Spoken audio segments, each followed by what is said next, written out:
Trafo edema osunu kokoko amanyoko no eyonunyamfo frempon kodua na de woni nsemtrefo ede ahia ne nyina ne se NPP amanyoko no eye registration ama se ne beya abato bi eba ye ba be fa delegate omo so abato ombeto no ne nyina mu registration no se niema ekomu ene se ne awon so pese ukoye registration ni bia kwan obefa so na mpanifo atumi agiwatum nesmo kan no sei ene ye bonchemu National Party no the polling station register no ama constituencies no any regions nya. Etosu bi dues card the ma constituency for no. Yamfa mo se omo gigi dues. Ye the mo ni se e say your party no dues no etua no abelfo kwan so. You about me adaroma. Ti etua no abelfo kwan so. Eti se obetwa ne dues so abefo kwan so wi a mobile money ni wi na se NPP app ni wi a nipa ko na etimi hwe app no so se wotwa ne dues ana se wontwa ne dues na so so bu dance enti obese wi asim nyina ho se wo NPP ni mapa wotwa ne dues eti the dues card na ma constituency for ne se brand bia obika so pe the dues card a mo party penifo mo wo treasurer secretary ni chairman omo wa access to say your platform na obetima kohwe no wo asumes ampa wo twa the dues to the dues no wo bosumi a wo twa wo record and wo sign our dues card na dia ma no na mom dues card no ye mfa ma obi akwa sabi obi ope dues card bia no 10 Ghana cedis se o person nya dues card na 10 Ghana cedis etasu biem party no esa cassette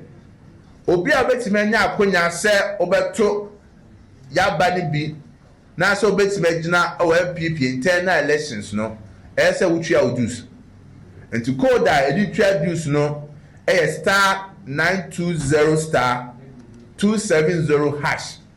yentie ni star 920 star 270 hash ti yeshe no so party no wa mra ne hyehyɛ wɔ hɔ enti obi obeba bia no ye be the federal verification nya hu sampa ni pakọ no waka ye ho a o wa dwempa se oba be ye adwuma na aboa party no a ye tu se bia ye ne no ene bekọ enti eno no e so call polling station na polling station fo nyina ye ma wakọ aba ne ma wonso sampa afede wo hu hye no na so hu kanea no nti aba be ka ye ho na se bi utwa odi online na no wawie o ye no free wa hye party ne dia aba ene se be ya dede bia mba se polling station for yesi ye meeting yenim yante yanka ho asemunti party ne se aka na otwe yensa na bosome march no abawiye ye kan se